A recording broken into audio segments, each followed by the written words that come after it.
ॐ शुक्लां भरधरं विष्णुं शशिवर्णं चतुर्भुजं प्रसन्नवदनं ध्यायेत् सर्वविघ्नोपशान्तये। ॐ सहना भवतु सहनौ भुनक्तु सह वीर्यं करवावहै तेजस्विनावधीतमस्तु मा विद्विषावहै। ॐ शान्तिः शान्तिः शान्तिः। अगजानन पद्मार्कं गजाननमहर्निशम् अनेकदन्तं भक्तानाम् एकदन्तमुपास्महे। श्रीमहागणपतये नमः।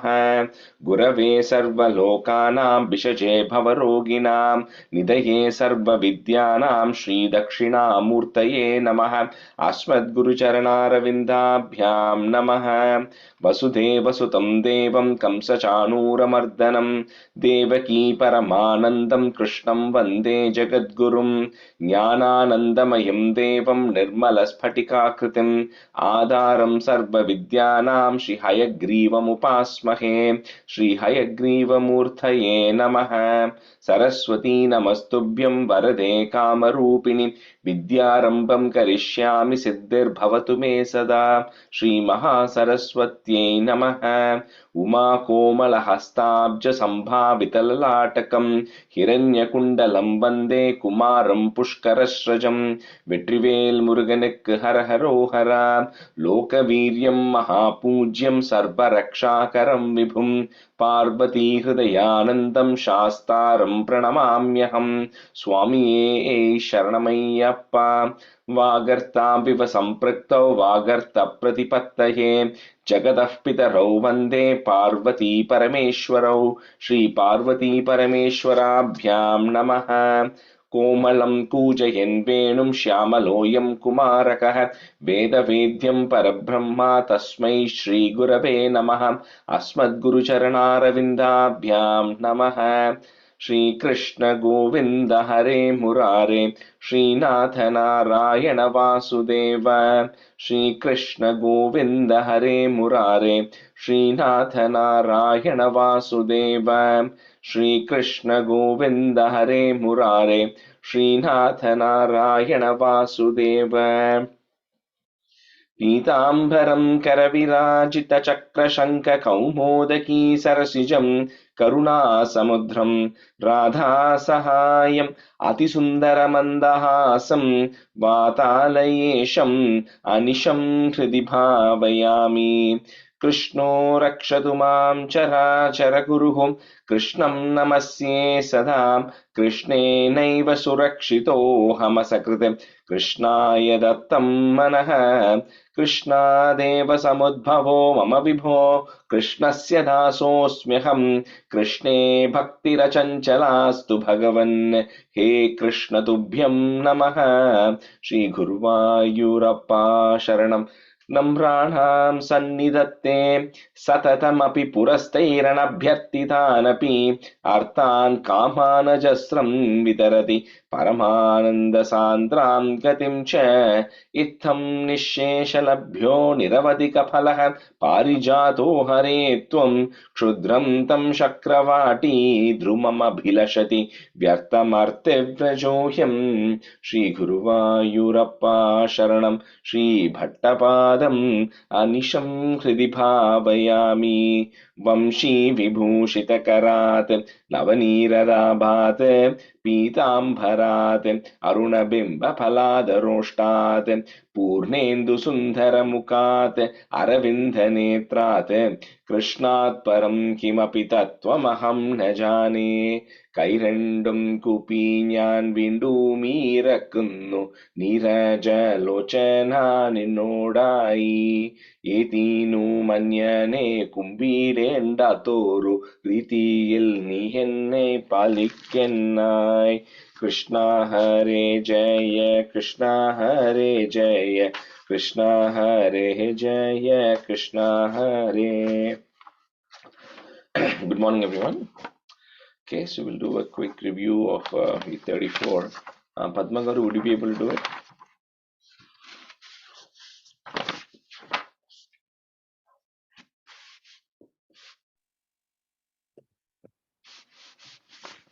I will try, but I didn't attend last class, but I will try. गीर्वाणैरध्यमानो दशमुखनिधनं Kosle वृष्यस्य शृङ्गे पुत्र्यामिष्टिमिष्ट्वा ददुषि दशरथक्ष्याभृते पायसाग्र्यं तद्भुक्त्या तत्परन्द्रीष्वपि सुस्तिसृषु समं जातगर्भा सुजातो रामस्त्वं लक्ष्मणेन स्वयमथ भरतेनापि शत्रुघ्न नाम्ना कोदण्डी कौशिकस्य क्रतुवरमवितुं लक्ष्मणानुयातो यातो भूस्तातवाचा मुनिखतितमनुद्वन्द्व शान्तात्वखेदः नॄणां त्राणाय बाणैः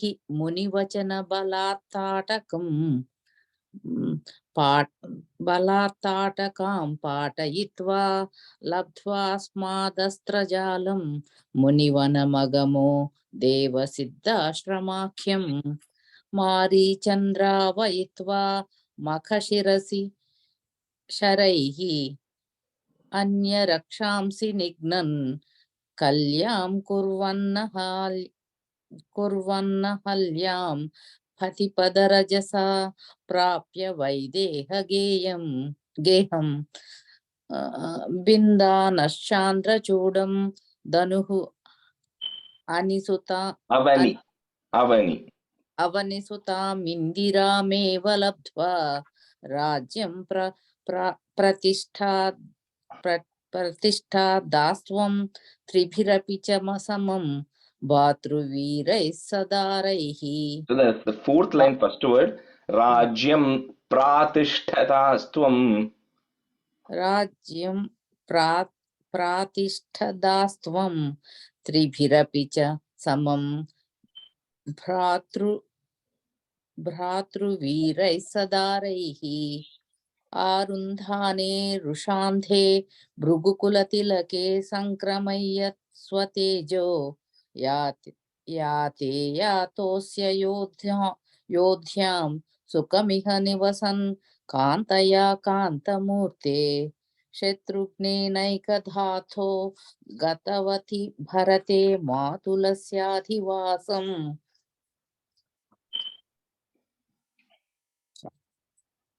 तातारब्धोऽभिषेक अथवा किल विहतः.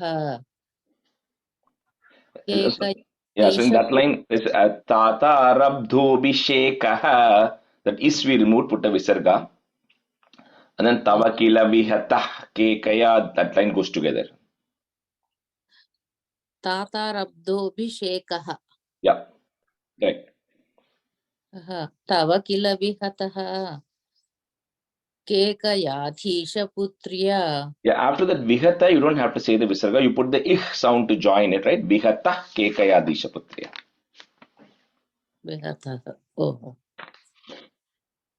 Tatoktya yatu kamo vanama anujavadhu samyutaschapadharaha पौरानारुध्य मार्गे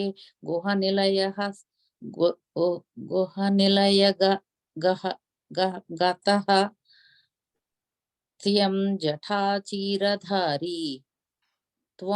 त्वं जटाचीरधारी नावासन्तीर्य गंगामथि पदवि पुनस्थं भरद्वाजमारान्नत्वा तद्वाक्य हेतोः अतिसुखमव सच्चित्रकूटे गिरीन्द्रे. The third line, Punastam Bharadwaja Marat. We put a it at the end of that line and a comma. And then next line is Natwa then. Okay. Okay. You can stop. We will give someone else can do the other half. Matangi or Uma, can one of you do it? I'll do it. Okay. Sixth line, they just continue from 6. Okay. Shrutva putratrikinnam khalu bharatamukhat swargayatam swatatam tapto datvambu tasmai nidadirita bharate पादुकां मेदिनीं च अत्रीं नत्वा च गत्वा वनमति विपुलां दण्डकां चन्दकायाम् अत्वा दैत्यां विरधां सुगतिम् अकलयश् चारुभू चारभङ्गीम्. Charubhosh, and the boho is there, right? You have to put the ish there. So Charubhosh Sharabangi. Sorry.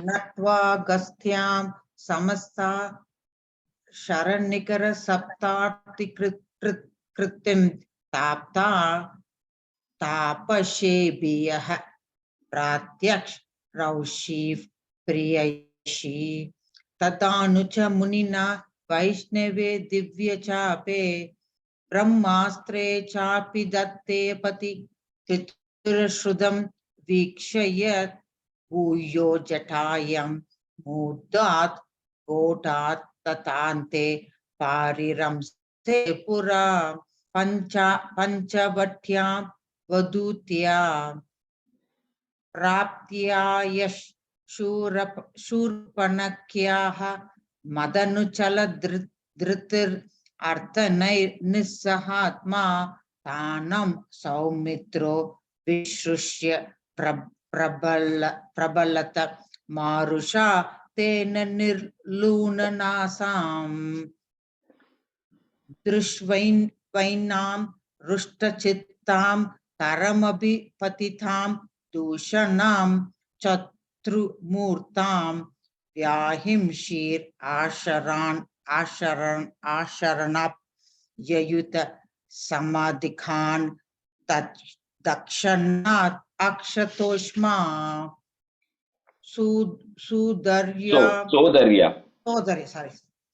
सोदर्या प्रोक्तवर्ता विवश दशमुखदिष्टा मारीच माया सारंगं सारसाक्ष्या स्पृहीतम् अनुगत प्रावधीर् बाणघातम् तन्माया खंड निर्यापित भवदनुजां रावणास् तामहर्षित् तेनोर्तोपि तव मन तेनार्तोपि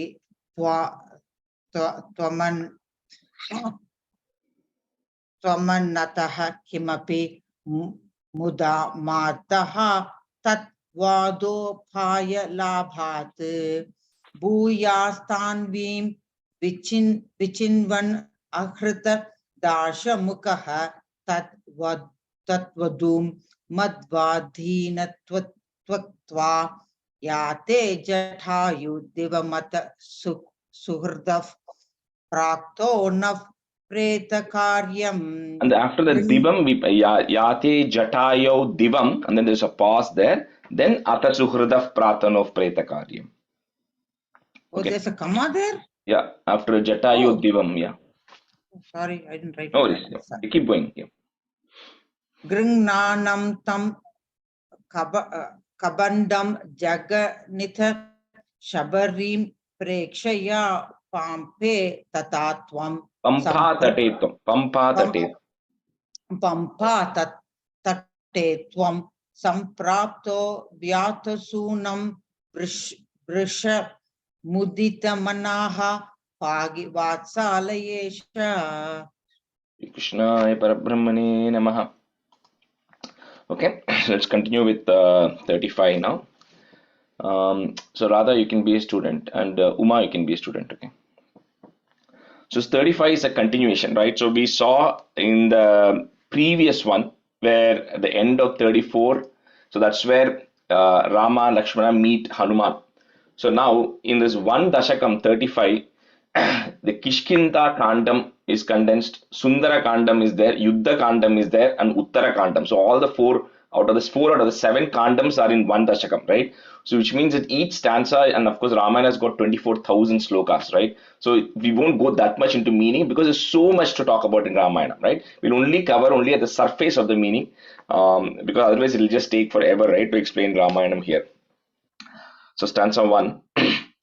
Nita Sugriva Maitrim Tadanu Hanumata Dundubeh Kayamuchaihi Kshiptwangushtena Bhuyo Luluvita Yugapat Patrina Sapta Salan Hatva Sugriva Gatotyatamatulla Balam Valinam Vyajavritya Varsha Vela Manaishi Virahataralitastum Matangashramante. So a lot of things happen here. So Hanuman, of course, meets Rama and Lakshmana, and then he takes them to Sugriva, because then Rama tells that I'm looking for my wife. So he says, okay, let me take you to my current king, who is Sugriva. Then Sugriva says, look, I'm also in the same boat as you. I've also lost my wife. Even my wife has been abducted, right? And then so Sugriva says, I'll help you, you help me. So Sugriva says that my brother Vali has abducted my wife. He's also taken my kingdom. So he says, you help me defeat my brother Vali, get my kingdom back, and in turn, the entire monkey army will help you go look for Sita, right? So then, but before Rama can help, Sugriva says, no, my brother Vali is very strong. So before even I know if you can help him, I want to do two tests. One, there is this like a buffalo asura called Dundubi who was there, who had the size of 10 elephants. So he's extremely strong. And my brother Vali very easily defeated Dundubi. So I'm going to take you to its corpse, which is still lying there. And I want to see if you can actually move the corpse first, to see at least if you have that basic strength. So Rama says, okay, sometimes when you have a need and people want to test you, you have to go through the test. So Rama says, okay, and then that's where it says, Kshiptva Angushtena Bhuyo, with the tip of your Angushtam, the tip of your foot, thumb, you just touch that Dundubi and that corpse ends up flying. So then Sugriva says, okay, good. I know that you are strong. You are strong enough to be able to kick Dundubi away. Then he says the second is, there are 7 sala trees, the very small thin trees which are standing there. And my brother Vali, he can take an arrow and in one shot he can hit each of those trees, right? Each of them with one arrow, and he doesn't miss. So I want you to see if you can actually aim from that. So Rama then takes, one Sapta Sala, and all the 7 Sala trees with one arrow, he pierces through, and then it comes back into his square, and it goes further, it breaks a rock which is there and comes back into it. So then Sugriva says, okay, I understand that, you'll be able to defeat my brother, at least you have the strength for it. So all of that stories, everything is condensed here, and then you also, of course, know how the why the battle is there between Vali and Sugriva, how, Vali ended up going inside the cave. Sugriva shut the cave down, thinking that that Asura has killed Vali and all that. Anyway, so all of that is happening, and then with Rama's help, Sugriva is able to defeat Vali and then get back the kingdom as well. So once all of that is done, then Sugriva says, okay, now that I have gotten my kingdom and I've gotten my wife also back, which who Vali had taken, let me now help you out. So, but then they now decide to spend. So, whenever this rainy season happens, so 3-4 months, people don't do anything, because then there are a lot of worms and everything outside. They don't want to go kill, so they always rest. So, in this time, the rainy season is starting. So, they all just rest at Matanga Ashram, the ashram of Matanga, where they saw Shabari also last time. So, Nitas Sugriva Maitrim Tadanu Hanumata, comma, Dundubhehe is there, put a ich sound, Dundubhe Kayamuchaihi, comma, Kshiptwangushtena. So that word comes together, but you can remember the word Angushti. So Kshiptwangushtena Bhuyo, comma, Luluvita Yugapat Patrinam Sapta Salan. Nita Sugriva Maitrim Tadanu Hanumata Dundubeh Kayamuchaihi Kshiptwangushtena Bhuyo Luluvita Yugapat Patrina Sapta Salan.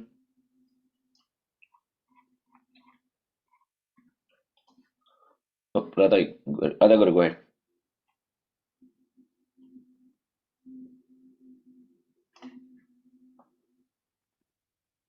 We are not able to hear you.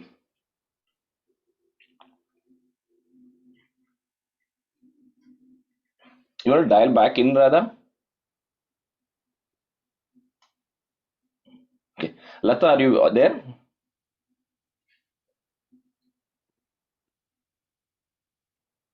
Yes, Rajesh.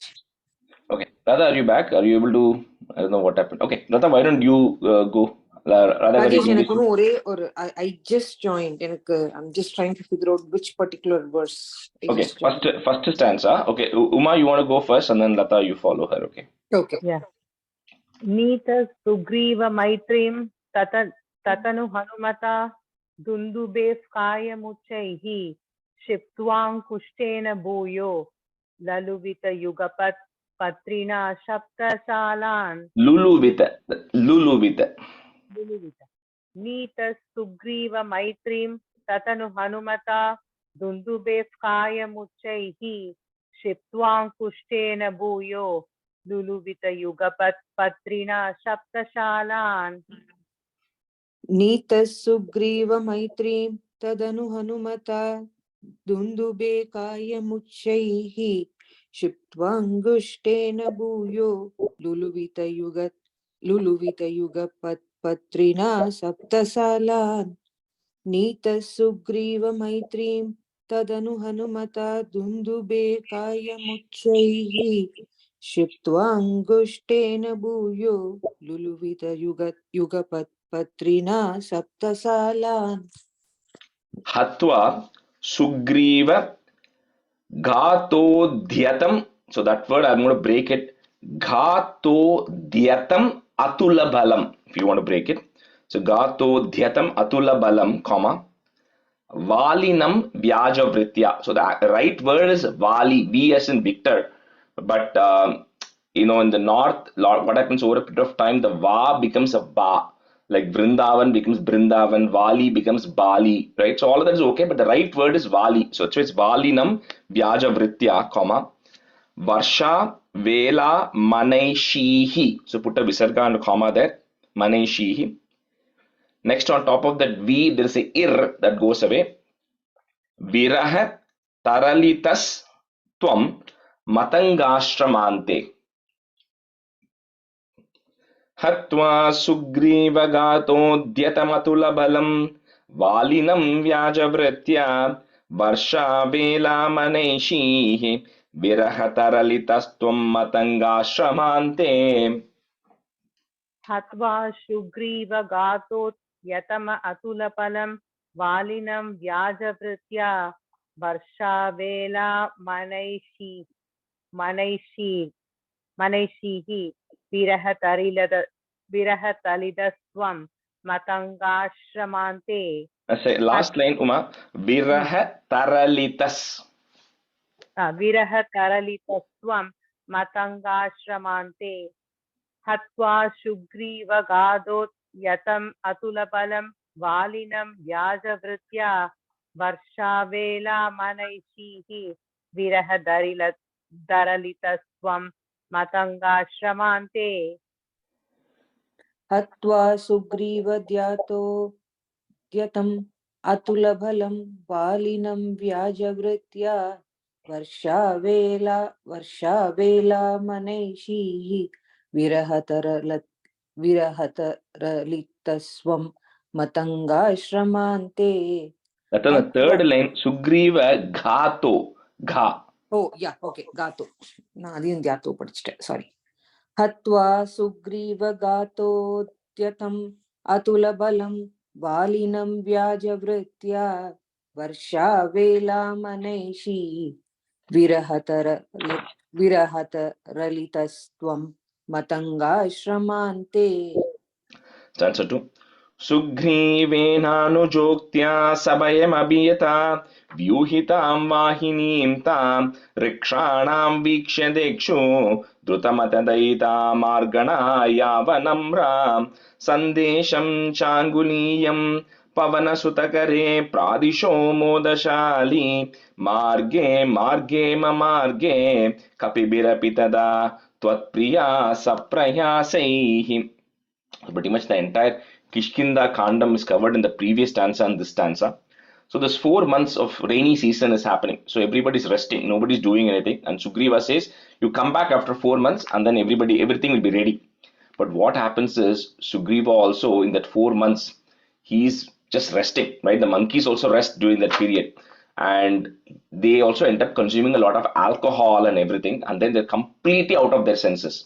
So 4 months pass and Rama is waiting, and then he wonders why nothing has happened. The rainy season is over. So he then sends Lakshmana. So Lakshmana goes there, and Lakshmana goes extremely angry because 4 months have passed and nobody seems to care about looking for Sita. So he goes there, and then he says he's all these monkeys are intoxicated, right? They're all drunk completely.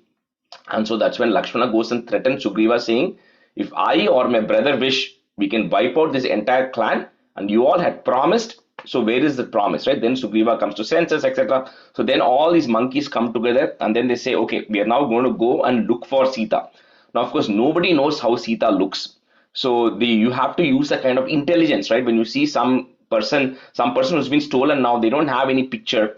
So only thing Rama says is Rama he says to Hanuman, of course, how Sita is, he describes it, but that is going to be of no use. But then he tells Hanuman, you are going to take the lead there. And then Rama gives his ring to Hanuman, saying, if you see Sita, you're going to go give this ring. That way Sita knows it has actually come from me. And then I want you to get some indication back that you met Sita and any message. So they all go marge, marge, mamarge. So they just wander all over the place. All the monkeys are going out looking for Tvatpriya, looking for your consort in all directions. So Sugri Venanu Joktya, that whole word you have to say together. Sabayam Abhiyata, comma, Vyuhitam Vahinim Tam. Put a im at the end of that line, comma. Next line, that Mrikshanam, if you have, it becomes Rikshanam, the ma goes away. Rikshanam Vikshya Dikshu, comma, Drutamata Daita Margana Yava Namram. Sugrivenanujokhtya sabhayam abhiyata vyuhitam vahinim tam rikshanam vikshya dikshu drutamata daita margana yavanam ram. सुग्रीवेणानुजोक्त्या सभय अभियता व्यूहितां वाहिनीं तां वृक्षाणां वीक्ष्य दिक्षु द्रुतमददयिता मार्गणा यावनम्रां सुग्रीवेण जोक्त्या सभय अभियता व्यूहितां वाहिनीं तां वृक्षाणां वीक्ष्य दिक्षु द्रुतमददयिता मार्गणा यावनम्राम्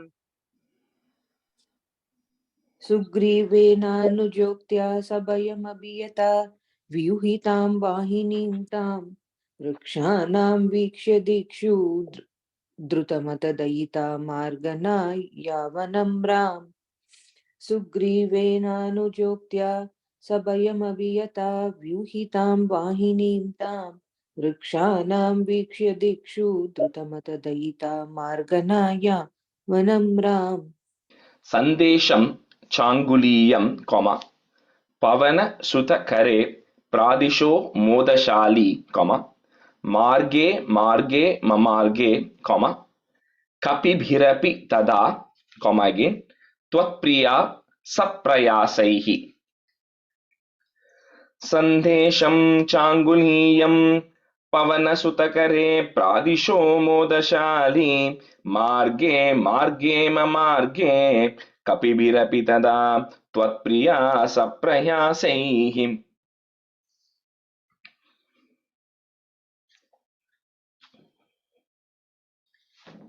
No, Uma, you're on mute.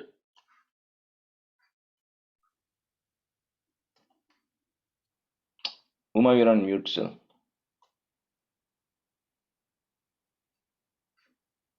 Okay, Lata நீங்க போங்க.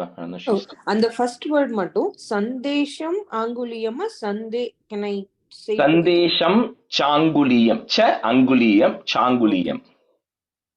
Okay.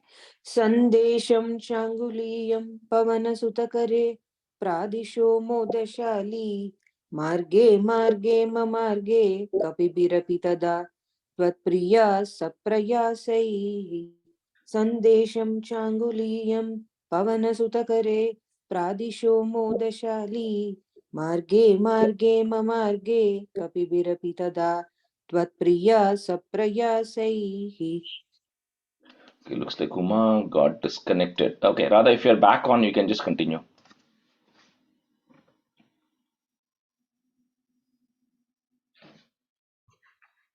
Everybody's having audio difficulties. Radha, can you hear us?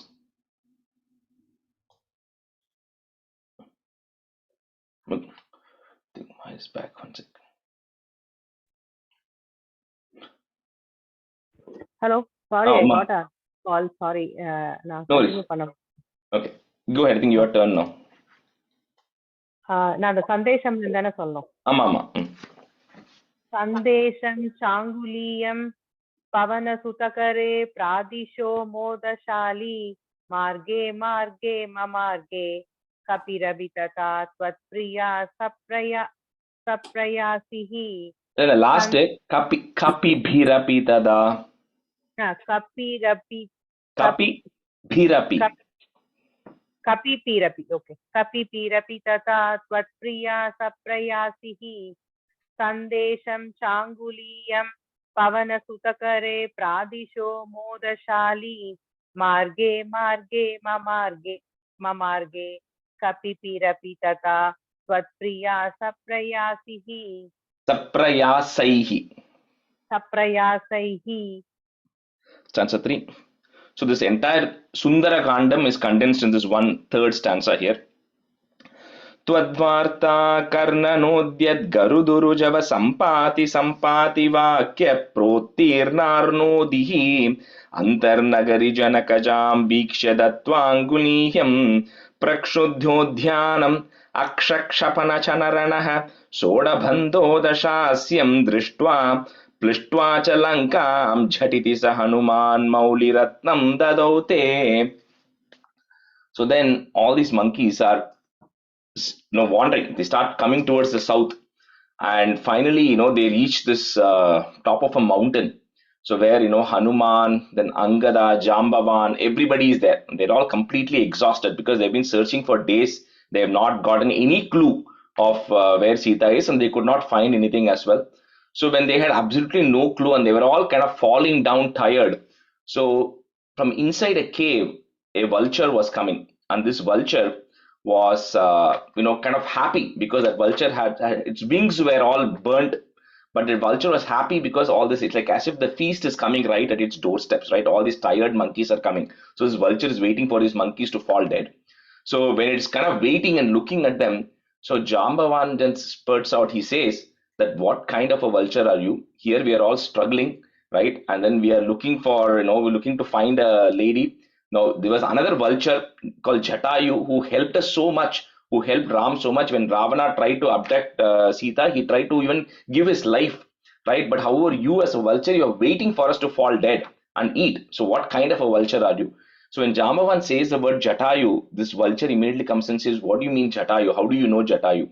So then Jambavan tells, and this vulture says, my name is Sampati. I am Jatayu's brother. And when we were small, my wings had got burnt because I was trying to protect Jatayu. And then Jambavan explains the whole story of how Jatayu tried to protect all this, everything is explained. And then this one, the Sampati says, I know, I also saw Ravana took, and that's the Sampati says Sita is in Lanka with Ravana. It says you have to go past this place. There's an island there, and in that island is where Sita is. Right, so this Sampati is then giving out this information, and then when this monkeys, they all start in this Sampati asks, who is this person? They all start singing Ramanamam. They start praising Rama. So when they start praising Rama, suddenly the Sampati gets a lot of energy into him, and then he recovers. So that is one part of the story. Then of course you all know Hanuman, they have to decide who is going to go to Lanka, right? So Hanuman then decides to go, then he goes there, and all the story how he looks for Sita in Ashoka Vanam, and that's a whole, so many stanzas in Sundarakandam around it, so we won't get into that. So anyway, he sees Sita there, he then gives her that Mauli Ratnam of Rama, and then now he has to come back. So when he's there, he then kills this person called Akshay Kumara, who's one of the sons of Ravana. Then Indrajit puts Brahmastra, because of which Hanuman is tied. So Hanuman accepts it, although nothing will happen to Hanuman. He wants to go see Ravana. So he's then taken to the court of Ravana, where his tail is lit on fire. He goes, burns Lanka. And then Jhatitisa Hanuman very quickly comes back with a Mauli Ratnam, with the clip that Sita gives as an indication. And Sita also passes a very specific message, with only she and Rama knows. So that way when Hanuman goes, he has to pass that message. and it's a message that Rama, when he listens, will know. Only Sita and I know about it. Nobody else in the world knows about it, right? So he also gets that message. Now, I sent a very quick video, right, to all of you. I don't know how many of you saw that or understood that, right? So that's from one Malayalam serial, right, called Guru Ayyappan, where it is talking about how Bhattatripad was writing this stanza. And then he's writing this stanza, and then this follows a certain chandas, right? So this particular Dasakam, if you look at the beginning, it will say the meter is Sragdhara. That's the chandas, the meter of this. So which means there are restrictions on how many letters can go. That's why we are able to stick to the same tune, right, in every stanza. So when he was writing, it is Plushtvacha Lankam. So Hanuman burns Lanka. Jhatiti, very quickly. Then that Hanuman, Mauli Ratnam, he takes the Mauli Ratnam from Sita. Dadau gives it to Rama, right? So, but then when he has to put the word Mauli Ratnam Dadau Ramena or some other word for some other name for Rama, it was not meeting the Chandas requirements. So that was what that video was, where the Bhattatripad is sitting and contemplating, what do I put there, right? Because that's not meeting the Chandas requirements of Rama. And that's when he gets a message saying, you just put Mauli Ratnam Dhadaute. Means he's writing this to Guru Ayyappan, right? So he's saying, Hanuman comes and he takes the Mauli Ratnam and gives it to you, right? But you here is Guru Ayyappan. So he's saying you are all the same. Guru Ayyappan and Krishna are the same. It's your avataram only. So that's why that letter Te, which is at the end, has that much significance, because you're giving it to Guru Ayyappan, that Mauli Ratnam from Sita, right? So that was that video that I sent. Anyway, so Twadvarta Karna Nodhyat Garuduru Java Sampati Vakya, and then put a plus. Protirnar Nodihi. I repeat again. Two it's coming there. Protirnar Nodihi. Put a visarga and a comma. Then the ra that is there, that's gone away. You put a visarga there, comma. Next word is a. Antar Nagari Janakajam Vikshya Datvanguliyam. Datva Anguliyam. It becomes Datvanguliyam. Twadvarta Karnanodyat Garudurujava Sampati Vakya Protirnarnodihi Antarnagari Janakajam Bhikshya Datvanguliyam.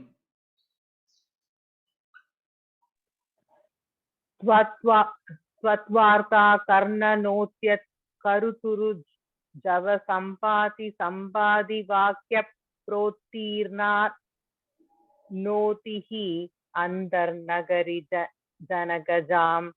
Tvatvarta karna notyat karuturu java sampati vakya protirna notihi andar nagari janagajam. Dikshya Tatvanguliyam. Twadvarta karnanyodyat garudurujava sampati vakya protit nanodihi antarnagari janakajam vikshya datvanguliyam. Twadvarta karnanodyat garudurujava sampati vakya protirnanodihi antarnagari janakajam vikshya datvanguliyam. Prakshudhyodhyanam. So the ma that is there, you first put a im and a comma. Prakshudhyodhyanam. Next word starts with the a. Aksha, which is Aksha Kumar, Ravana's son. Aksha Kshapana Chana Ranaha, comma. Sodabhando Dashasyam, put a plus Drishtva, and then put a comma. So one comma after Prakshudhyodhyanam, one after Chana Ranaha, then plus at the end. After Drishtva there is a comma. Then Plushtva cha Lankam Jhatiti sa Hanuman Mauli Ratnam Dadaute.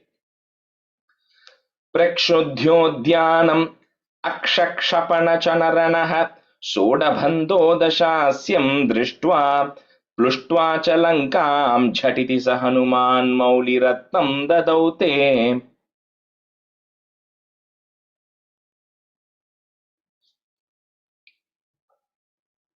No.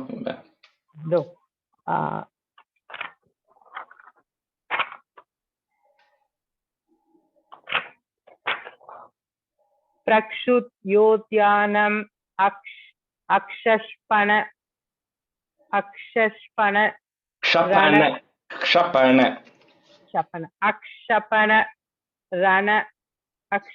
रण चोड्बन्धोतम दशास्यं दृष्ट्वा पृष्ट्वा च लङ्कां जडिति स हनुमान् मौलिरत्नं ततौ ते. And the third line, Prakshudodhyanam, then Aksha Kshapana Chana Ranaha. Okay, one nimsham.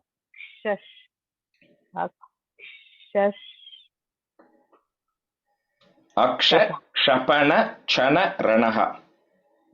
Shapana. Okay. Prakshut Yotyanam Akshashapana Chanarana Shodabandho Dashasyam Drishtva Blushtva Salankam Jaditi Sa Hanuman Mauli Ratnam Tataute. Chanaranaha. There's a visarga there and a comma, okay? Third line.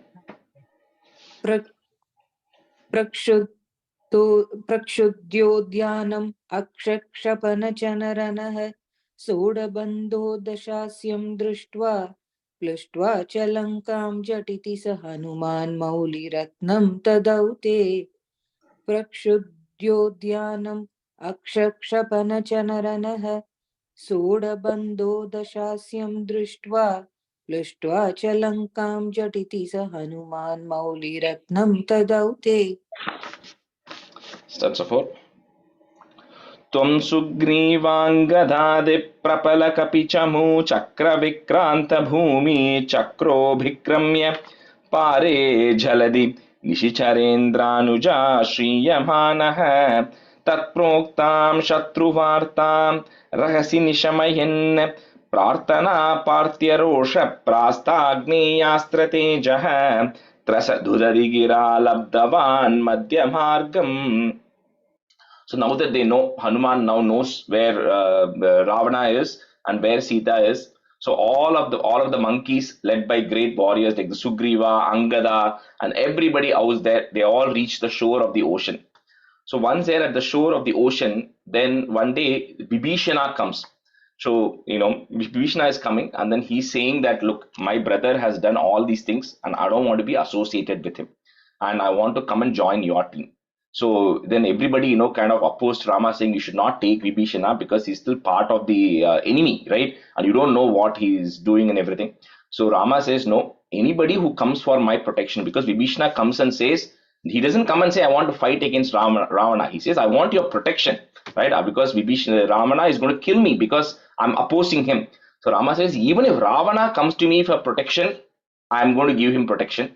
So if Vibhishana is coming and asking for protection, of course, we're going to give him protection and nothing wrong is going to happen. So he takes Vibhishana, joins, and Vibhishana then discloses a lot of details about Ravana that Rama and Lakshmana don't know, including the mystic powers that Ravana has, how to navigate through Lanka, and all of the secrets Vibhishana is disclosing to Rama.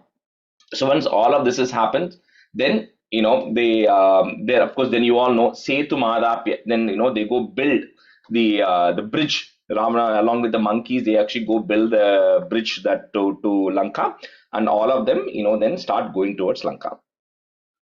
So Tvam Sugrivangadadi. So the best way to remember it is remember the word Sugriva Anga Adi.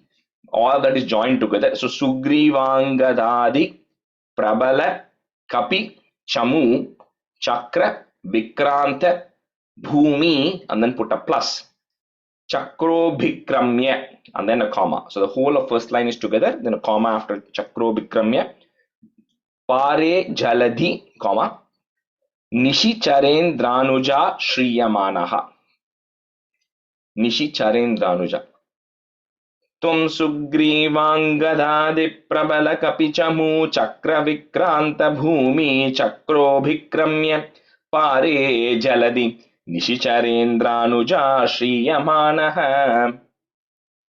Tvam Sugrivangadadi Prabala Kapichamu चक्रविक्रान्तभूमि चक्रो विक्रम्य पारे जलति निशिचरेन्द्रानुजाश्रीयमाण Manah. माणः त्वं सुग्रीवाङ्गदादिप्रबलकपिचमु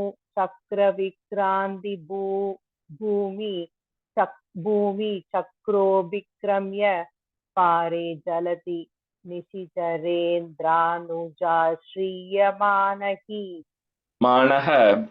माणः त्वं सुग्रीवाङ्गदादि प्रबलकपिचमु चक्रविक्रान्तभूमिचक्रो विक्रम्य पारे जलदि निश्चिच्चरेन्द्रानुजाश्रीयमानः Lata, the first line end bhumi is a long e, okay? Okay. Okay. त्वं सुग्रीवाङ्गदादि प्रबलकपिचमु चक्रविक्रान्तभूमि चक्रो विक्रम्य पारे जलदि निश्चिचरेन्द्रानुजाश्रीयमानः Tat proktam shatruvartam, comma, rahasi nishamayan, comma again, prarthana parthya rosha, and then put a plus, prastagne yastra, that word, entire word is together, prastagne yastra tejaha, so that is there, remove it, put a visarga under comma, tejaha, trasa dudadi gira labdavan madhyamargam. तत्प्रोक्तां शत्रुवार्तां रहसि निशमयन् प्रार्थना पार्थ्यरोष प्रास्ताग्नेयास्त्रतेजः त्रसदुदधि गिरा लब्धवान् मध्यमार्गम्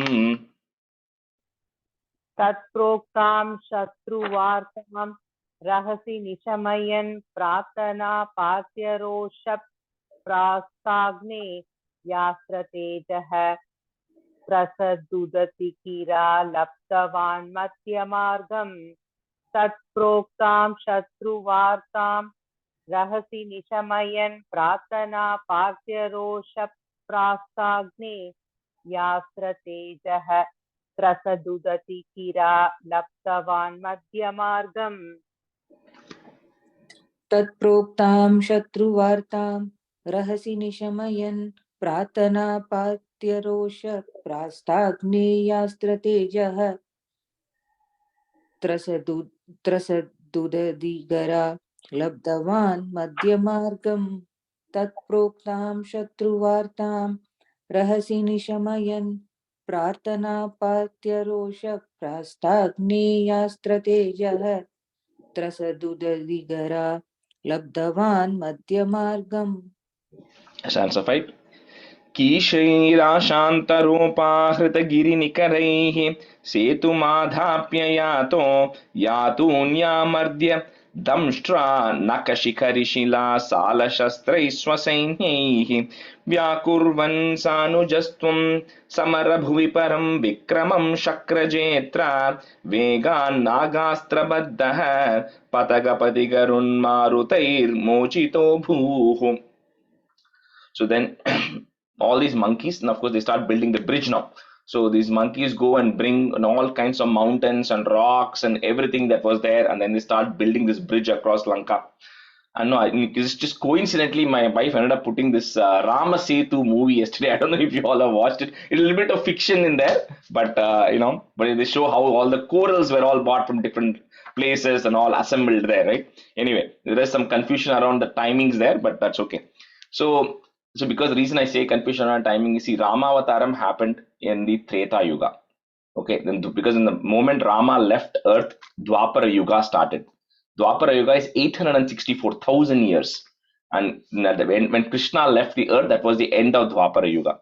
So, quote unquote, according to that definition, Ramayana must have happened 864,000 years plus that 5,000 years of Kali Yuga that have already passed. It's not 7,000 like it's normally Googled, and that's why you should not quite go with what archaeology or any theory says, because those things all will change, right? Tomorrow they'll find and say, oh, the Setu bridge is 100,000 years old instead of 7,000 years old, right? That means, does it mean Ramayana was wrong? No, right? So we should stick to that timing and not worry about what current, because these theories will continue to change, right? Anyway, so anyway, all these monkeys, they all cross the bridge and they go. And once they go, then the battle is beginning, right? So when the battle begins, they're using everything that they can. So damshtra means like teeth, right? They're biting at the asuras. Then naka means the claws and the nails they have. Then shikari, so all the mountains that they have moved, everything, or rocks, anything they have in their hands, they're using it as a weapon, because they don't have many weapons. So whatever they have, they use it as a weapon to start fighting with the Ravana army. So in this, Ravana's son Indrajit, at one point in time, there is a battle that is happening. Ravana was also very strong and powerful. So in the battle between Devas and Ravana that is actually happening, when Ravana was almost defeated, so at this time, this Meghanad or Indrajit actually comes to the rescue. So he goes and defeats Indra, and then he ties Indra and he's ready to kill Indra. So that's why his name is Indrajit. He's won over Indra itself, right? So at the time, Brahma comes and gives a few boons to him, which we'll see in the next stanza. But anyway, so this Indrajit now is also extremely powerful. So he then puts a Nagastra, and when he puts this Nagastra, it then makes both Rama, Lakshmana, and everybody unconscious. So when that happens, so then it says here Garuda, Patagapati Garun Marute. So Vegan Nagastra Baddaha. When they tie you with this Nagastra, then by the wings of Garuda is coming, and by fanning and with the help of Garuda, because Garuda has more power than snakes, you are able to all rescue Rama, Lakshmana, and Hanuman, and all of them are rescued from the strength of Indrajit. So Kishair Ashantaropahrita, if you want to break it, Kishair Ashantaropahrita Giri Nikaraihi, Setum Adhapya Yato, Yatunyamardya, Damshtra Nakha Shikari Shila Sala Shastraihi. Is Shastrais Swasainyaihi. So all of these words are easily separable. Kishairashantaropahritagirinikarai setumadhapyayato yatunyamardya damshtra nakashikarishila sala shastrai swasainyaihi. Kishair Ashantar Ropahruda Giri Nikaraihi Setu Matapyayato Yatunya Martya Damsha Nakashika Rishila Sala Shastraiswasanyai. Uma, on the second line, Damshtra Nakha Shikari Shila Sala Shastri. Shikari Shila. Okay. Kishay Ashanta Ropa Hruda Girinikaraihi Sedu Matapyayato Yatunya Martya Damshra Nakashikari Shila Shala Sastraiswasanyai. Sainyaihi. कीशैयाशान्तरोपाहृत गिरिनिकरै सेतुमादाप्ययातो यातून्यामर्त्य द्रंष्टा नखशिखरिशिला शालशस्त्रैः स्वसैन्यैः कीशैयाशान्तरोपाहृत गिरिनिकरै Girinikaraihi, Girinikaraihi. गिरिनिकरैः सेतुमादाप्ययातो यातून्यामर्त्य द्रंष्टा नखशिखरिशिला शालशस्त्रैः स्वसैन्यैः Vyakurvan Sanujastvam, Samara Bhuvi Param Vikramam Shakra Jetra, Vegan Nagastra Baddaha, Pata Gapati Garun Marutair Mochito Bhuhu. Vyakurvan Sanujastvam Samarabhuvi Param Vikramam Shakrajetra Vegan Nagastra Baddaha Patagapati Garun Marutair Mochito Bhuhu. Vyakurvan Sanujaswam समरपुवि परं विक्रमं शक्रजेत्रा वेगान् नागास्त्र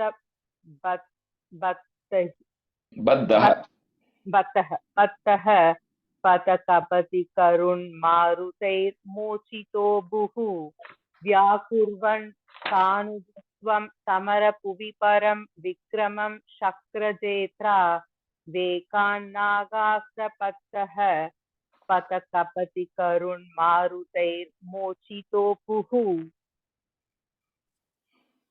व्याकुर्वन् सानुजस्त्वं समरभुवि परं विक्रमं शक्रजेत्रा वेगान्नागास्त्रबद्धः पतगपति गुरुन् मारुतैर्मूर्छितो भूः Garun, fourth line. Garun. Patagapati Garun. पतगपति गरुन् मारुतैर्मूर्छितो भूः व्याकुर्वन् सानुजस्त्वं समरभुवि परं विक्रमं शक्रजेत्रा वेगान्नागास्त्रबद्धः पतगपति गरुन् मारुतैर्मूर्छितो भूः.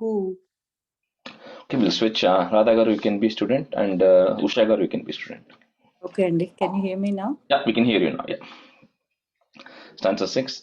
सौमित्रिस्त्वत्र शक्ति प्रकृति गलत सुर्वात जानीत शैलग्राणात् प्राणानुपेतो व्यकृणुत कुसृतिश्लाघिनं मेघनादं मायाक्षोभेषु वैभीषणवचनहृतस्तम्भनः कुम्भकर्णं सम्प्राप्तं कम्पितोर्वीतलमखिलचमू भक्षिणं व्यक्षिणोस्त्वम्. So again, multiple things happening. So when Indrajit comes to know that somehow Rama, Lakshmana have all survived from the Nagastra that he did on the previous day, so the next day he vows that he's going to get rid of one of them. So that's when he then sends this Shakti weapon, which then makes Lakshmana unconscious. And then by next sunrise, if Lakshmana is not recovered, then he's going to die. This is when Hanuman then goes and brings the Sanjeevani Malay over, and then recovers Lakshmana. This Indrajit had two boons from Brahma he had got. One is because they all ask for immortality. And then Brahma says, I cannot give you immortality, but you can put conditions against it, right? Like Hiranyakashipu and all asked. So this person's conditions was, the person who's going to kill me should not have had a peaceful or slept properly for 12 years continuously. Like he should have not had a proper sleep. Every night we all have a 6 to 8 hours sleep. This person should have always had a disturbed sleep over every night for over a period of 12 years. That is one condition. And the second condition is, during a particular battle, when he's going to fight, Indrajit will go and perform a yajna.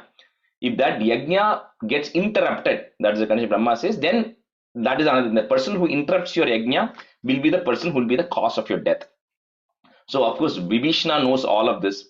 And so when Indrajit is about to go perform the yajna, Vibhishana and Lakshmana go and interrupt it. Lakshmana goes and interrupts. Vibhishana guides him.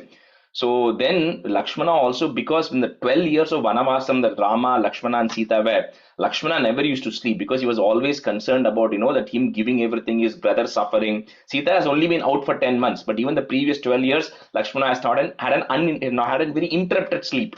So anyway, so with this, Lakshmana is then able to finally get rid of Indrajit once he is recovered and all that. And then there are a lot of other things, right? Indrajit is, like we said, he's a big Mayavi, so he puts, he brings Sita over as if you're beheading Sita. All of those things are shown there, and he disappears, comes in various locations. But Vibhishana guides Rama and Lakshmana, saying this is all the illusory power of Indrajit and how to kind of navigate through that.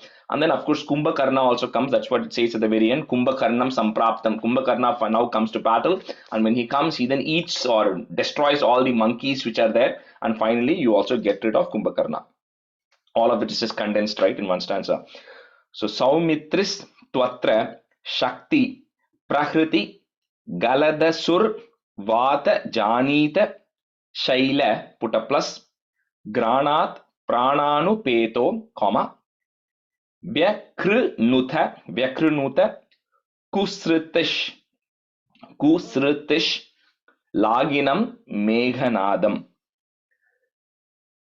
Saumitristwatra Shakti Prakriti Galada Survata Janita Shaila Granat Prananupeto Vyakrunuta Kusrutish Laginam Meghanadam. सौमित्रिस्त्वत्र शक्ति प्रकृति गल दसुर्वात जानीत शैलघ्राणात् प्राणानुपेतो व्यकृणत कुसृतिश्लाघिनं मेघनादम् सौमित्रिस्त्वत्र शक्ति प्रकृति गल दसुर्वात जानीत शैलघ्राणात् प्राणानुपेतो व्यकृणुत कुश्रुतिश्लाघिनं मेघनादम्. Radhagaru, that comma is after prananupeto in the second line, okay, not after granat. Okay. सौमित्रिस्त्वत्र शक्ति प्रहृति गल दसुर्वात जानीत शैल घ्राणात् प्राणानुपेतो व्यकृणत कुसृति श्लाघिनं मेघनादम् सौमित्रिस्त्वत्र शक्ति प्रहृति गल दसुर्वात जानीत शैल घ्राणात् प्राणानुपेतो व्यकृणत कुसृतिश्लाघिनं मेघनादम् मायाक्षोभेषु वैभीषण वचन हृत स्तंभनः. Is there put a ich sound? Stambhanah kumbhakarnam and then put a plus sampraptam and then a comma. So one comma after mayakszobeshu, then next after sampraptam in the next line.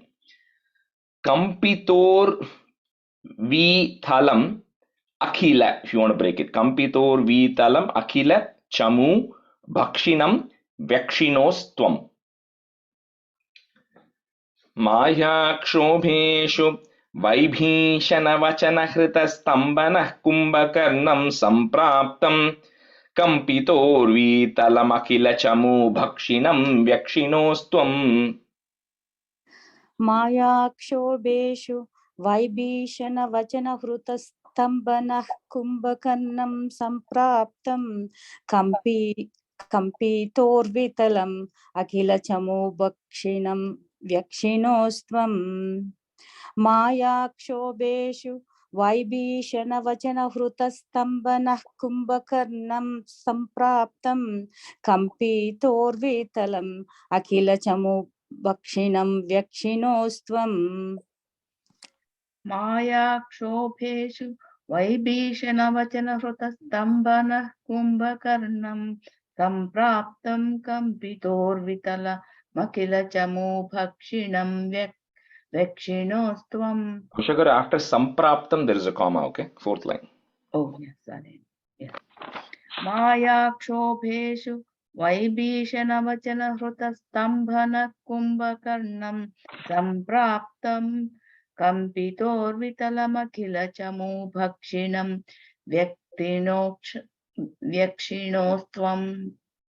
7.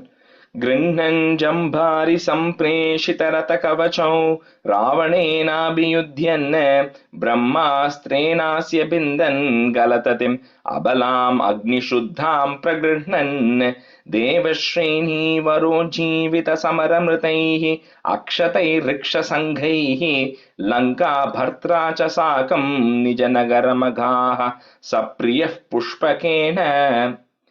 So then the final battle is happening between Rama and Ravana. So you all know that, right? Rama tries to hit one head at a time, nothing happens, it just keeps coming back up. Then finally, because Indra also had this battle, see, everywhere or at the end of the day, whether it is in the Vamana Avataram we saw, or this Rama Avataram we are seeing, Krishna Avataram we are going to see later. At the end of the day, the person who is always getting impacted is Indra, who's the head of the gods. So his place is always in trouble. He then goes and requests for help, and then the avataram happens. Same thing happens in every single avataram. So even here, Rama avataram also Indra's request, because Ravana was getting so powerful, he was defeating Indra and he was taking over. So anyway, so Indra then comes to Rama's help, because Rama just came with nothing. He just came with a bow. So Indra then gives him some additional, flying the chariots and weapons and everything, because Ravana has his Pushpaka Vimana. He could come and go anytime. It's invisible, all that stuff. Anyway, so finally Rama then gives the Brahmastra and then gets rid of Ravana. Once Ravana is killed, then Abhalam, this Sita, who was who has been sitting there for 10 months, right? She was then purified. She jumps into the fire to purify herself. So Agni Shuddham, she gets purified by fire. Then after all of this happened, all the monkeys who were killed were then brought back to life by the devas. They recovered all the monkeys, and all of you along with Sita and Bibhishana come back to Ayodhya in the Pushpaka Vimana, Pushpakena, that you come back to Ayodhya. So Grinnan Jambari Sampreshita Rata Kavachau, Ravanenabhi Yudhyan, Brahmastrenasya Bindan Galatatim. So put in that ma, you break it, Galatatim, put a comma there. Then next word, starts with Abalam Agni Shuddham Pragrishnan. So the first part of the sentence is getting rid of Ravana, the 10 heads, and killing Ravana. So Galatatim, comma. Then Abalam Agni Shuddham Pragrishnan, purifying Sita. Grinhan Jambari Sampreshita Rata Kavachau Ravanenabhiyudhyan Brahmastrenasya Bindan Galatatim Abhalam Agni Shuddham Pragrishnan. गृह्णान् जम्बारि सम्प्रेषित रथकवचौ रावणेनाभियुध्यन् ब्रह्मास्त्रेणास्य बिन्दन् गलततिम् अबलाम् अग्निशुद्धां प्रगृह्णान् गृह्णान् जम्बारि सम्प्रेषित रथकवचौ रावणेनाभियुध्यन् ब्रह्मास्त्रेणास्य बिन्दन् गलततिम् अबलाम् अग्निशुद्धां प्रगृह्णन्. गृह्णान् जम्बारि सम्प्रेषितरथकवचौ रावणेनाभियुध्यन् ब्रह्मास्त्रेणास्य बिन्दन् गलततिम् अबलामग्निशुद्धां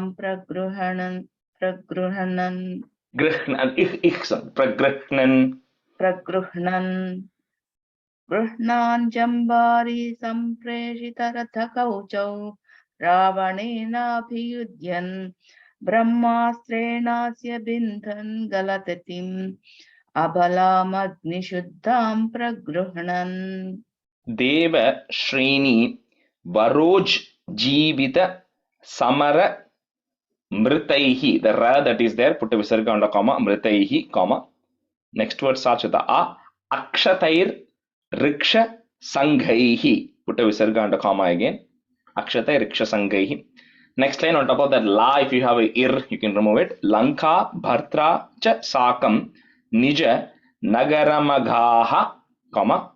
Sapriyaha, put a F, Sapriyaf Pushpakena. Devashreni Varojivita Samaramritaihi Akshatai Riksha Sanghaihi Lanka Bhartra Cha Sakam Nijanagaramaгаha Sapriyaf Pushpakena. देवश्रेणीवरोज्जीवित समरमृतैः अक्षतैर्क्षसङ्घैः लङ्काभर्ता च साकं निजनगरमगाः सप्रियः पुष्पकेन. देवश्रेणीवरोज्जीवित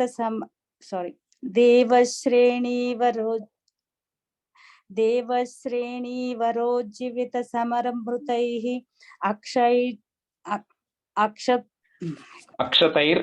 अक्षतैर्क्षसङ्घैः लङ्काभर्ता च साकं निजनगरमगाः सप्रियः पुष्पकेन. देवश्रेणीवरोज्जीवित समरमृत्यैः अक्षतैर्वृक्षसङ्घैः लङ्काभर्ता च साकं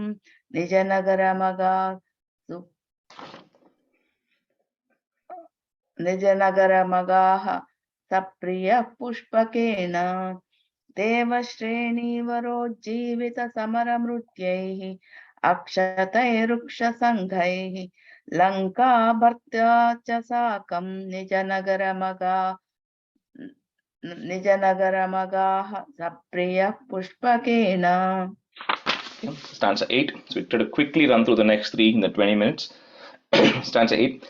Prito Dibhyabhishekaihi Ayuta samadhikan vatsaran paryaramsihi maithilyaam papavacha shiva shiva kilatam garbhineem abhyahasihi Shatrughne nardayitva lavana nishicharam prardaya shudrapasham tavad valmiki gehe kritavasati rupa suta sita sutaute.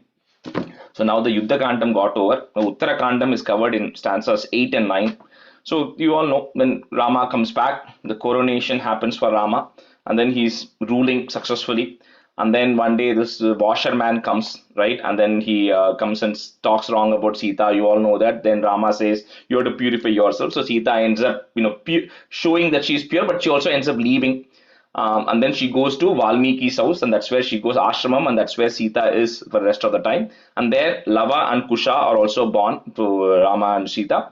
In parallel, a couple of other things happens, right? Shatrughna goes and kills an asura called Lavanasura. Rama goes and more the people are, just cleansing up. There is another person who is Shudra who behaves like a ascetic and was cheating people, so he gets rid of all of them. Essentially, Rama is ruling on one side. Sita's life is going separately in parallel with Lava and Kusha in Valmiki's ashramam.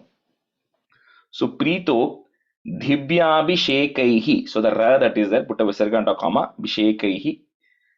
Comma, next word starts with a ayuta samadhikan vatsaran paryaramsihi. Again, visarga and a comma there, paryaramsihi. Next line on top of that, mai, if you have a ir, you can remove that. Maithilyam papavacha, put a comma. Shiva Shiva kilatam garbhineem abhyahasihi. So I think Shiva Shiva says, so it's a piteous situation that Sita is pregnant, but then she was suspected, and then then she ends up leaving.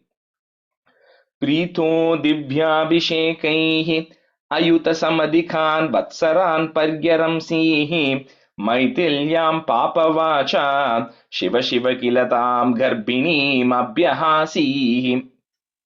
प्रीतो दिव्याभिषेकैः अयुतसमधिकान् वत्सरान् पर्यरंसीः मदिल्यां पापवाचा Shiva Shiva किलतां गर्भिणीम् अभ्यहासीः. Radha, second line, first word, maithilyam. मैथिल्यम्.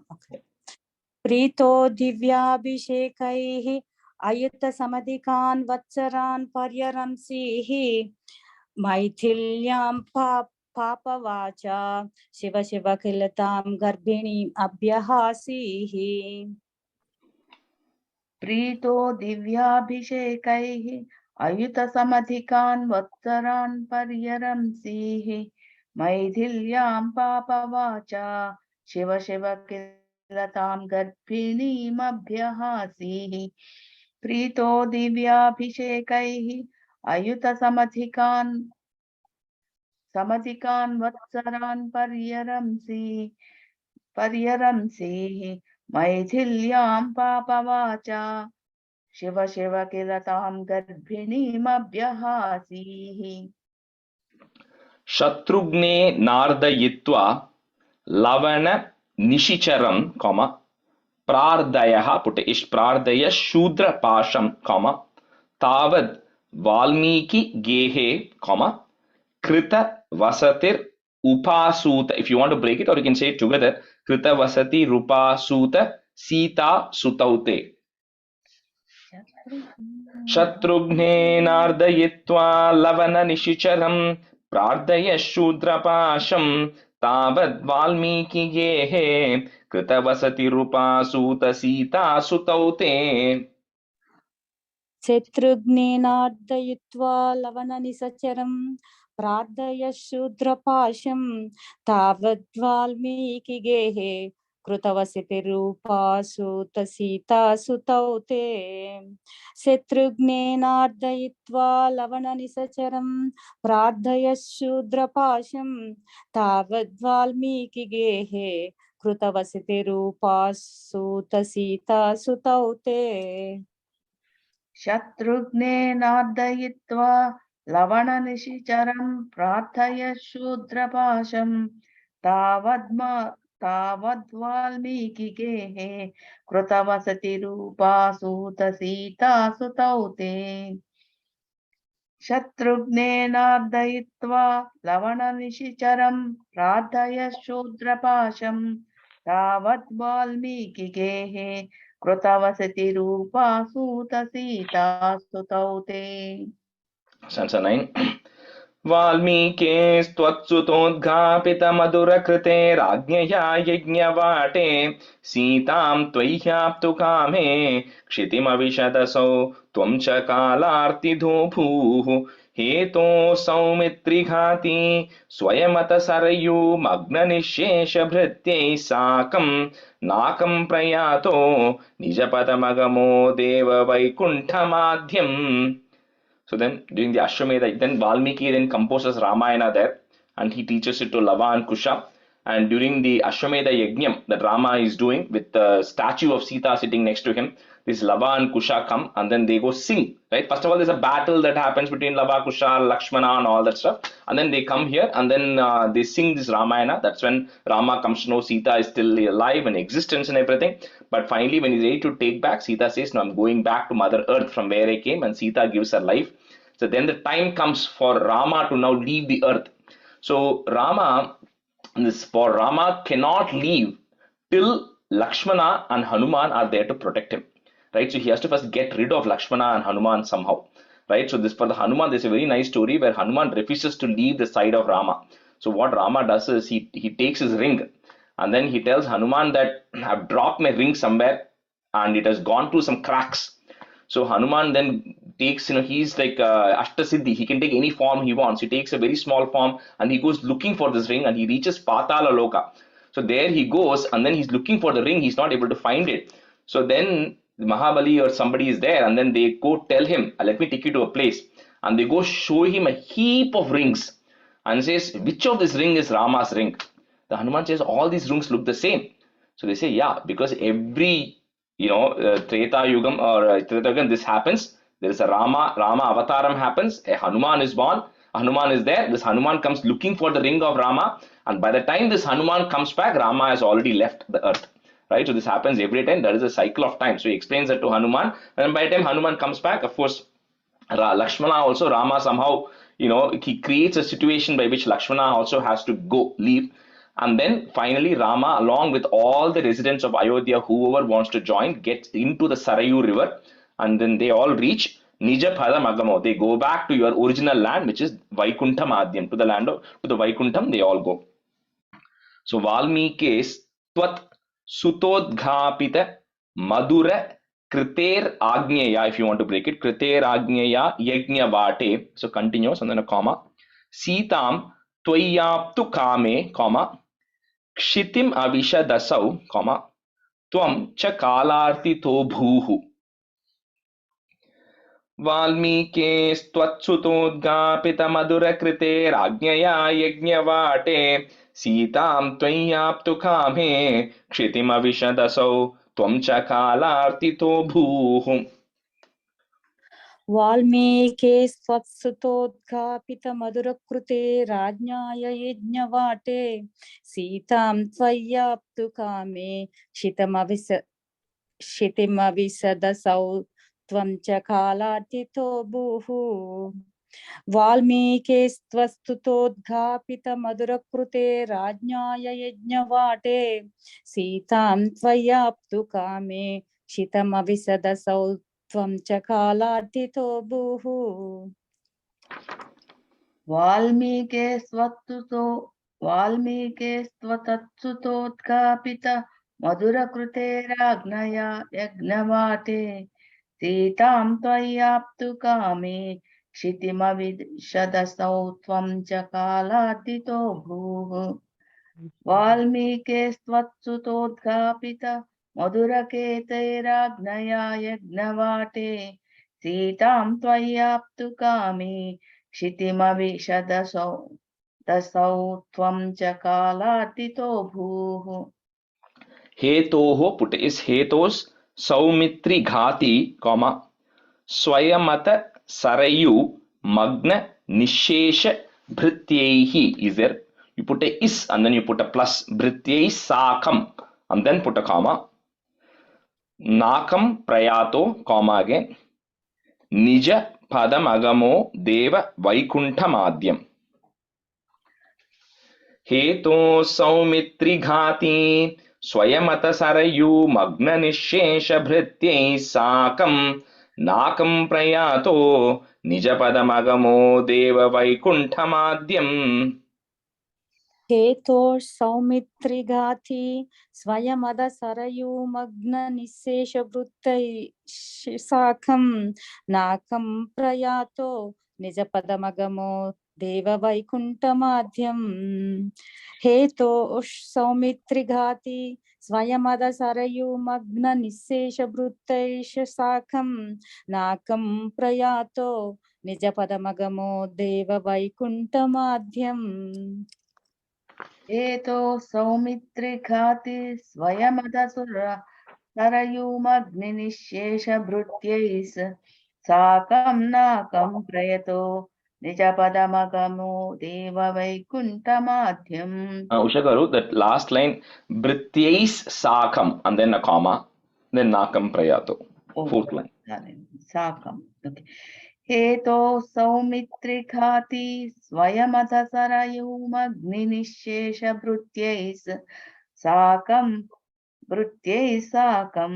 नाकं प्रयतो निजपदमगमे मगमो देव वैकुण्ठमाद्यम्. After that, Nakam Prayato also is a comma. Fourth line, okay. Oh, sorry. Yeah. Nakam prayato. I put. Concertain. Soyam Martyavatarah तव खलु नियतं मर्त्य शिक्षार्थमेवं विश्लेषार्तिर्निरागस्त्यजनमपि भवेत् कामधर्मादिसक्त्या नो चेत् स्वात्मानुभूतेः क्वनु तव मनसो विक्रिया चक्रपाणे सत्वं सत्वैकमूर्ते पवनपुरपते व्याधुनो व्याधितापान्. So Bhattacharya wraps it up by saying, this martya, this form of a human that you have taken, right? So we have to see, whether, why, like I said last time also, why the Lord decides to take the form of a fish or a tortoise or a boar or a human or anything, right? Or a dwarf. There's a reason for it. It's very difficult for us to comprehend, right? We may not know all the reasons why. So we don't even understand half the things that is happening in our lives, right? So it's very difficult to think of why certain things are happening. So he says, you took this form of a human for a certain purpose. And some of the purpose has been to tell people that too much attachment to things, right, will result in sorrow. So to kind of, and how, when you get too attached, then the separation becomes even worse, right? That is action number one.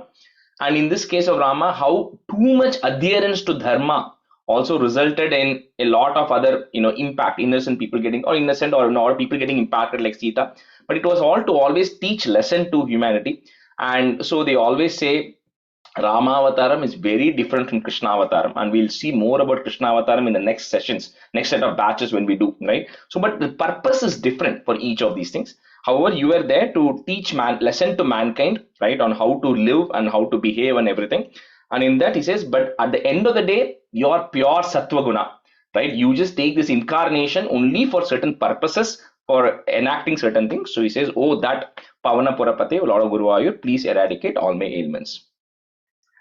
So soyam martyavataraha, that is there, put a visarga and a comma, martyavataraha tava khalu niyatam martya shikshartamevam, comma, vishleshartir, repeat again, vishleshartir niragas tyajanamapi bhavet, comma, kama dharmati saktya.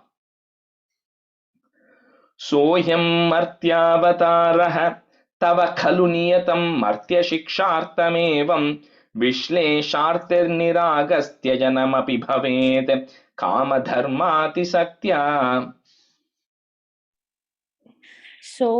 सोऽयं मर्त्यावतारः तव खलु नियतं मर्त्यशिक्षार्थमेवं विश्लेषार्तिर्विरागस्त्यजनमपि भवेत् कामधर्मातिसक्त्या.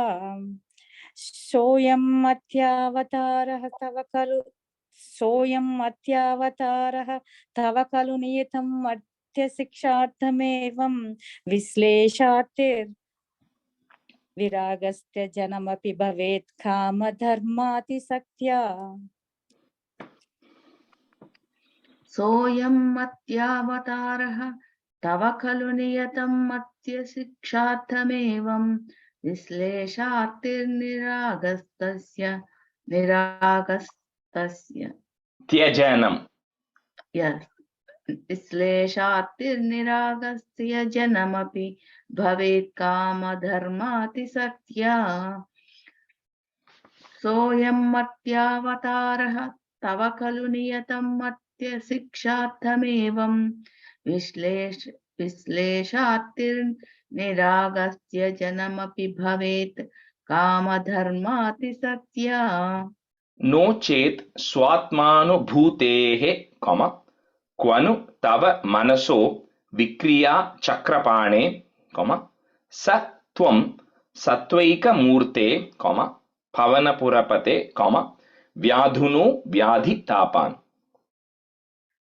नो चेत् स्वात्मानुभूतेः क्वनु तव मनसो विक्रिया चक्रपाणे, स त्वं सत्वैकमूर्ते पवनपुरपते व्याधुनो व्याधितापान्.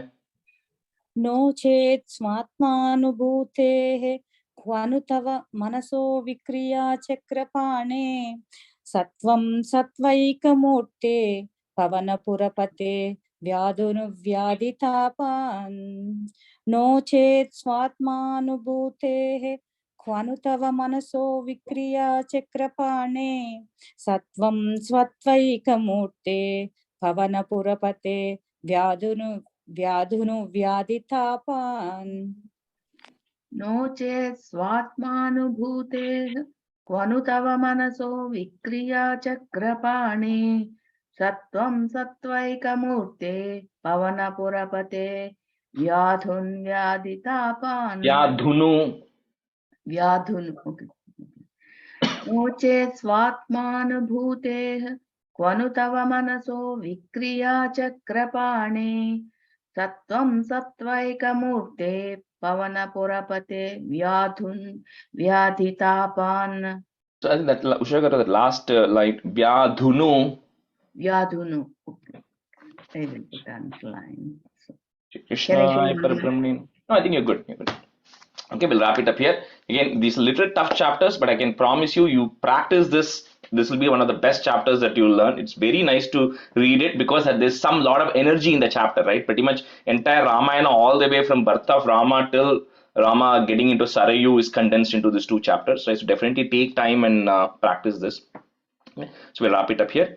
सान्द्रानन्दावबोधात्मकमनुपमितं कालदेशावदेभ्यां निर्मुक्तं नित्यमुक्तं निगमशतसहस्रेण निर्भास्यमानम् अस्पष्टं दृष्टमात्रे पुनरुरुपुरुषार्थात्मकं ब्रह्मतत्त्वं तत्तावद्भाति साक्षात् गुरुपवनपुरे हन्त भाग्यं जनानां. कायेन वाचा मनसेन्द्रियैर्वा बुद्ध्यात्मना वा प्रकृते स्वभावात् करोमि यद्यत् सकलं परस्मै नारायणायेति समर्पयामि. Thank you everyone. Have a good week. Thank you, Rajesh. Rajesh. Thank you so much. Thanks, Thank Rajesh. Thanks, Rajesh. Bye.